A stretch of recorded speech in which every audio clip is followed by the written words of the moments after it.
Bismillahirrahmanirrahim. Assalamualaikum warahmatullahi wabarakatuh. Hari ini saya nak menerangkan tentang media sosial dan kesannya terhadap psikologi.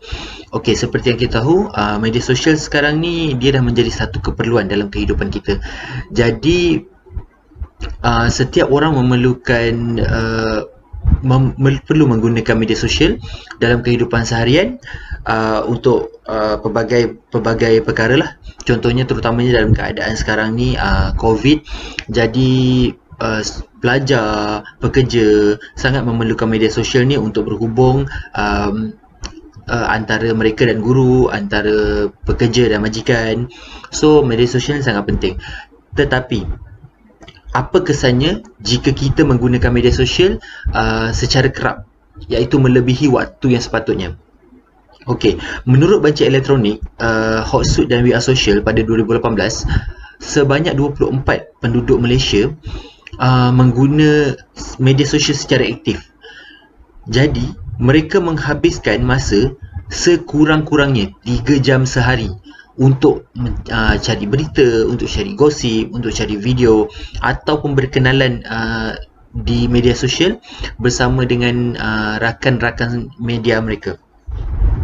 Jadi, daripada jumlah ni 1.5 juta pengguna media sosial terdiri daripada kanak-kanak dan remaja yang berumur 13 hingga 17 tahun. Boleh kita lihat di sini, trend ini menjadi sesuatu yang sangat tidak baik kepada masyarakat kita. Terdapat banyak kesan daripada media sosial. Contohnya, sekarang ini remaja banyak menghabiskan masa sehingga lewat malam, sehingga pukul 2-3 pagi, tidak menyiapkan assignment, tak tidur, sibuk dengan mereka punya gosip, video ataupun TikTok dan sebagainya. Kesannya, mereka tidak dapat tidur yang mencukupi. Tidur yang mencukupi untuk seorang individu adalah 6 hingga 8 jam. Okey. Kalau setiap hari mereka menghabiskan masa sehingga 2-3 pagi, mereka hanya memperolehi 3 hingga 4 jam waktu tidur sahaja. Okey, ini akan menyebabkan mereka mengalami gangguan emosi, mereka akan mengalami gangguan mental, kesihatan mental mereka akan turun. Itu adalah kesan daripada tidak cukup tidur. Tidak cukup tidur akan mendatangkan kesan yang sangat buruk kepada kesihatan mental. Okey, terutamanya kepada perempuan kerana mereka sangat terdedah dengan faktor-faktor emosi disebabkan oleh hormon, perubahan hormon mereka, dan waktu-waktu remaja adalah waktu mereka sedang mengalami perkembangan sosial dan mental yang sangat tinggi. Jadi pada waktu ini, sekiranya mereka tidak dapat rehat ataupun waktu tidur yang mencukupi, perkembangan mental itu akan terjejas dengan sangat teruk disebabkan oleh waktu rehat yang tidak mencukupi. Okey, itu kesan yang pertama. Kesan yang kedua adalah daripada segi hubungan sosial. Hubungan sosial antara suami dan isteri, hubungan sosial antara keluarga, antara ibu dan anak. Okey, ibu kalau yang main media sosial ni, mereka akan menghabiskan masa sehingga terlupa tentang tanggungjawab mereka terhadap anak-anak. Okey, ini akan menyebabkan anak-anak merasakan mereka tidak disayangi, kurang mendapat kasih sayang, kurang mendapat perhatian. Jadi mereka akan melakukan sesuatu yang menyebabkan ibu bapa itu memberi perhatian kepada mereka. Okey, tindakan yang mereka buat itu berkemungkinan akan mendatangkan keburukan. Contohnya, mereka akan memecahkan barang, mereka akan mencuri, mereka akan buat perkara-perkara yang tidak baik hanya untuk mendapatkan perhatian. Okey, itu akan menyebabkan hubungan kekeluargaan itu menjadi rapuh. Dan kalau dari segi suami isteri pula, isteri dan suami tidak banyak berkomunikasi secara fizikal dan mereka hanya berkomunikasi secara dalam talian, WhatsApp dan sebagainya, dan hubungan itu akan menjadi tidak kukuh. Mereka tidak communicate secara berdepan dan banyak perkara yang akan berlaku. Contohnya, kalau kita berkomunikasi melalui WhatsApp, so kita akan mungkin ada salah faham, intonasi yang tak sama, intonasi yang berbeza daripada apa yang orang tu nak sampaikan, dan pembaca tu faham lain. Kalau kat rumah pula, isteri akan menghabiskan masa ataupun suami akan menghabiskan masa dengan media sosial, tapi isteri ada kat sebelah dan suami isteri itu tidak berkomunikasi. Ini akan menyebabkan kerapuhan dalam rumah tangga. Jadi ini adalah salah satu sebab berlakunya banyak perceraian, banyak kes dera, banyak kes pukul, dan rumah tangga itu akan menjadi tidak harmoni. Okey, banyak lagi masalah-masalah lain. Contohnya adalah perubahan behaviour changes dalam kalangan individu, terutamanya remaja. Okey, media sosial yang berlebihan akan menyebabkan remaja-remaja ni bertindak secara agresif untuk mendapatkan perhatian daripada orang lain. Mereka akan buat sesuatu yang nampak sangat untuk menarik perhatian orang lain. Okey, dia akan menjadi seorang yang attention seeker dan menjual maruah mereka dan mendatangkan rasa malu dalam diri keluarga mereka dan sebagainya. Saya rasa itu saja perkongsian daripada saya. Jadi saya serahkan kepada kawan saya. Sekian, terima kasih. Assalamualaikum warahmatullahi wabarakatuh. Selamat sejahtera. Terima kasih sahabat-sahabat saya sebagai ahli panel. Dan terima kasih Profesor Madya Dr. Zarina binti Osman. Hari ini saya akan membicarakan tentang media sosial, kelebihan dan keburukan dari aspek pendidikan. Hari ini jika kita lihat penggunaan media sosial tidak hanya fokus kepada orang-orang yang dewasa, malah anak-anak kecil yang baru berumur 2 tahun atau lebih kurang daripada itu juga telah didedahkan dengan penggunaan media sosial. Oleh yang demikian, kita terpaksa untuk memanfaatkan juga media sosial ini. Namun kita diberi 2 pilihan, sama ada menggunakannya dengan cara yang positif atau dengan cara yang negatif. Baik, kita fokus kepada penggunaan media sosial dari sudut pendidikan. Jika kita lihat pada tahun ini negara kita dilanda COVID-19 sehingga menyebabkan Perintah Kawalan Pergerakan iaitu PKP terpaksa diisytiharkan. Semua sektor terjejas, termasuk sektor pendidikan. Sekolah ditutup, pusat asuhan ditutup, institusi-institusi pengajian tinggi ataupun kemahiran ditutup. Jadi bagaimana pembelajaran hendak dapat dikembangkan? Adakah itu juga terpaksa dihentikan? Tidak. Dengan adanya media sosial, kita dapat berinteraksi, kita dapat menjalankan juga proses ataupun sesi pembelajaran dan pengajaran PDP. Kita ada WhatsApp, kita ada Telegram, kita ada Google Classroom dan sebagainya untuk dijadikan platform dalam menyebarkan maklumat ini. Itu adalah kebaikan yang kita dapat lihat daripada penggunaan media sosial. Namun kita tidak boleh lupa yang setiap perkara itu pasti ada kelemahannya. Jadi apakah kelemahan yang terdapat dalam penggunaan media sosial dari sudut pendidikan? Kita dapat lihat penyebaran ilmu secara tidak langsung melalui YouTube, WhatsApp, Telegram dan banyak lagi.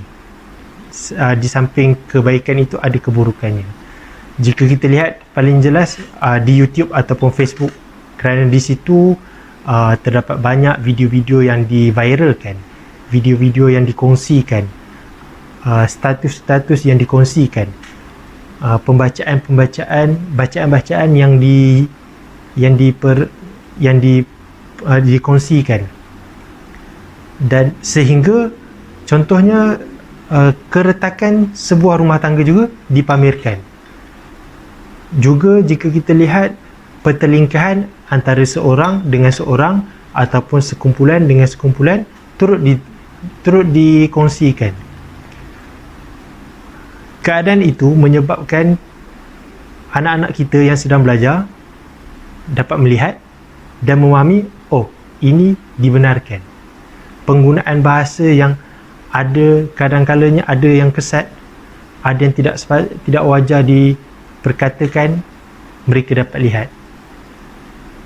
Sehingga apa yang mereka belajar di sekolah bersalahan dengan apa yang dilihat pada realiti.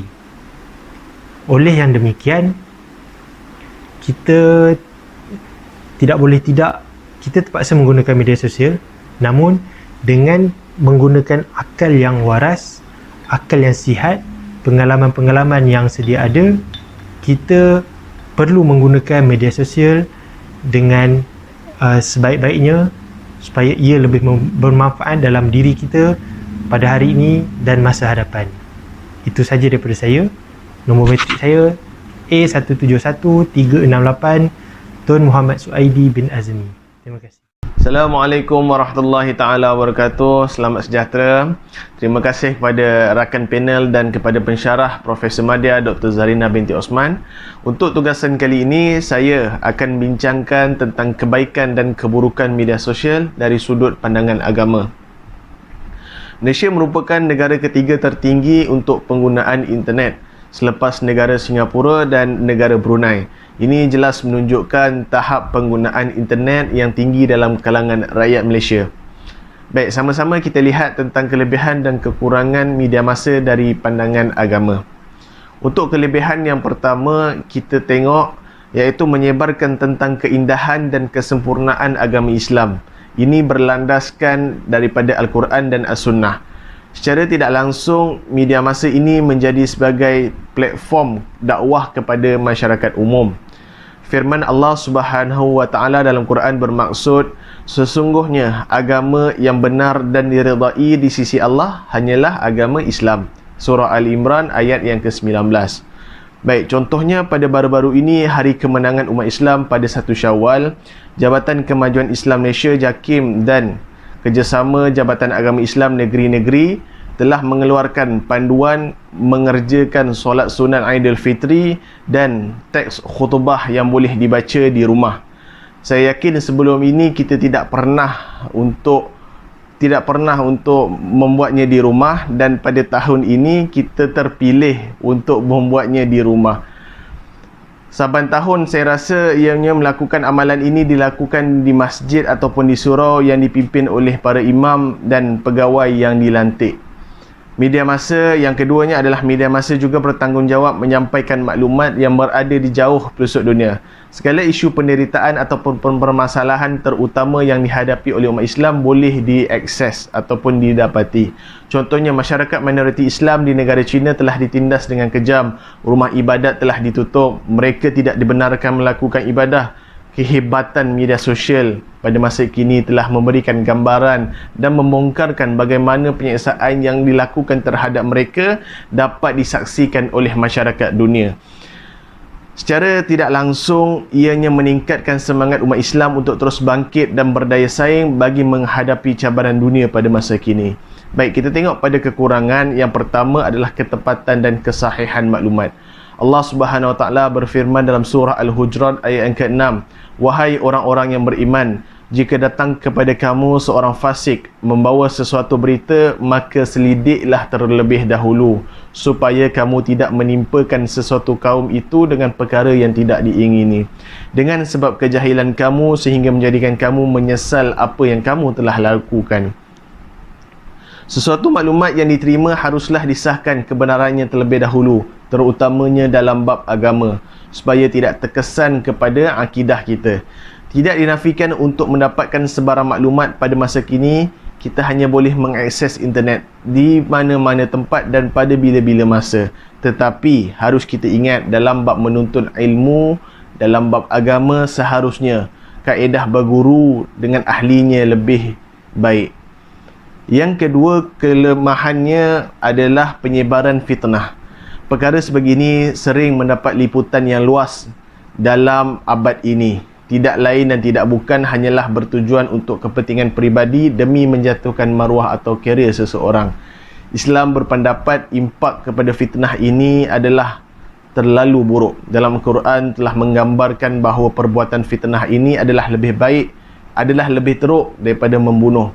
Allah Subhanahu Wa Taala berfirman dalam surah Al-Quran, hai orang-orang beriman, janganlah kamu haramkan apa-apa yang baik yang telah Allah halalkan kepada kamu, dan janganlah kamu melampaui batas, sesungguhnya Allah tidak menyukai seseorang. Baik, secara kesimpulannya dapat kita lihat media sosial ini merupakan satu medium yang sangat berguna dan boleh memberikan banyak kelebihan kepada pengguna-pengguna. Walau bagaimanapun, kelebihan ni harus digunakan dan harus difikirkan kebaikan yang kita perolehi daripada media sosial. Menjadi tanggungjawab kita sebagai pengguna menggunakan media sosial ini secara berhemah dan tidak menyalahgunakan. Rasulullah SAW bersabda, sebaik-baik manusia adalah orang yang bermanfaat dan memberi manfaat itu kepada orang lain. Baik, hadis ni menjelaskan bahawa kita boleh menjadi orang yang terbaik di mata Allah dan juga di mata manusia dengan cara banyak memberikan kemanfaatan kepada orang lain. Semakin banyak kita bagi manfaat kepada orang lain, semakin tinggi darjat kita di sisi Allah Subhanahu Wa Taala. Baik, sekian saja daripada saya, Ahmad bin Saleh. Nombor metrik A172368 untuk bahasa kepimpinan. Assalamualaikum. Salam sejahtera. Terima kasih kepada rakan panel yang saya kasihi dan kepada pensyarah yang saya hormati, Dr. Zarina Osman. Media sosial adalah landasan penting untuk kita tahu berita terkini. Lebih-lebih lagi dengan kewujudan beberapa laman sosial yang mencetuskan fenomena seperti Facebook, Instagram, YouTube dan sebagainya. Ketika ini bukan hal luar biasa apabila seseorang itu menghabiskan masa seharian dengan menghambakan diri kepada teknologi. Situasi ini bahkan boleh dilihat di mana-mana, meskipun ketika memandu atau melepak, sehingga pada waktu makan sekalipun akan ada yang memegang gadget di tangan. Jadi untuk tugasan kali ini saya akan membincangkan tentang keburukan dan kebaikan media sosial dalam konteks kesihatan. Pertama sekali adalah medium untuk sebar kuman.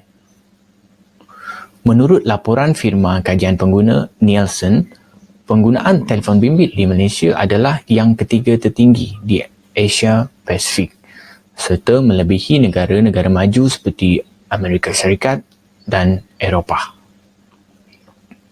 Situasi memegang gadget di tangan bahkan pada waktu makan untuk melayari laman sosial adalah tabiat yang tidak baik untuk kesihatan pengguna.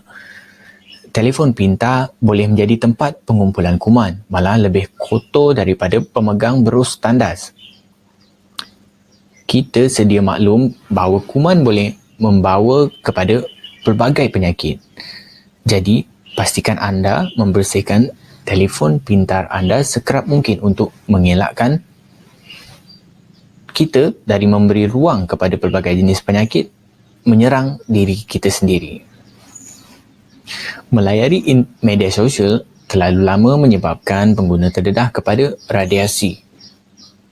Radiasi telefon diklasifikasikan sebagai kemungkinan karsinogenik terhadap manusia oleh WHO, World Health Organization. Lebih teruk, kanak-kanak menyerap lebih daripada 60% radiasi ke dalam otak berbanding orang dewasa. Disebabkan kulit otak, tisu-tisu dan tulang kanak-kanak yang lebih nipis menyebabkan penyerapan radiasi ini 2 kali ganda berbanding orang dewasa. Selain itu, sistem saraf kanak-kanak yang sedang berkembang menyebabkan mereka lebih terdedah kepada karsinogen ini.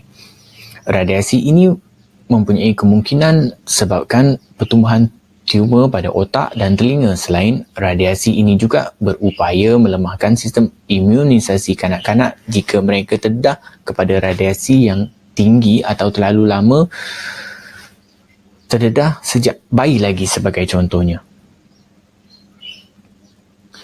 Namun begitu, saya percaya bahawa laman sosial juga memiliki impak positif seperti menjadi medium untuk meluahkan perasaan. Kini terdapat kumpulan sokongan ataupun support group untuk depression ataupun anxiety yang boleh membantu mereka yang mengalami kemurungan atau keresahan di laman sosial. Befrienders Misalnya, kita tak dapat nafikan bahawa kehidupan kita di zaman moden ini dipenuhi dengan tekanan seperti tekanan kehidupan, kebendaan dan tekanan untuk berjaya di sekolah mahupun kejaya yang menjejaskan kesihatan. Kewujudan laman sosial sebegini memudahkan individu untuk menulis dan meluah tentang keresahan jiwa mereka lalu mengawal kemurungan tersebut. Jadi seseorang boleh mendapat sedikit ketenangan apabila meluahkan perasaan menerusi penulisan atau berhubung dengan kumpulan sokongan ini di laman sosial. Selain itu juga, perkongsian maklumat berkaitan kesihatan melalui media sosial dari doktor yang bertauliah dapat memberi pengetahuan dan kesedaran mengenai kesihatan kepada masyarakat dengan mudah, pantas dan berkesan. Sebagai contoh, influencer seperti Dr. Imelda Balchin yang selalu memberi perkongsian tentang kesihatan wanita serta Dr. Rafida Abdullah yang merupakan pakar buah pinggang yang banyak berkongsi mengenai keburukan pengambilan produk kecantikan dan kesihatan yang diragui keselamatannya. Oleh itu, sebagai pengguna, kita tidak mudah tertipu dengan produk-produk kesihatan yang terdapat di pasaran dan juga mitos-mitos berkaitan penyakit dan ubat-ubatan. Semoga apa yang saya kongsikan ini dapat kita sama-sama manfaatkan. Sekian daripada saya, Christopher Sibat, bernombor matrix A171308 untuk bahasa kepimpinan. Assalamualaikum dan salam sejahtera. Terima kasih kepada rakan panel dan kepada pensyarah Dr. Zarina Osman. Untuk tugasan kali ini, saya akan membincangkan tentang isu kebaikan dan keburukan media sosial dari sudut pandangan keselamatan. Isu keselamatan cyber atau keselamatan di internet berkait rapat dengan perlindungan maklumat dan aset teknologi maklumat dan komunikasi. Penggunaan medium internet bukan sahaja mampu memberi impak positif, malah ia juga boleh memberikan impak negatif, terutamanya kepada golongan belia.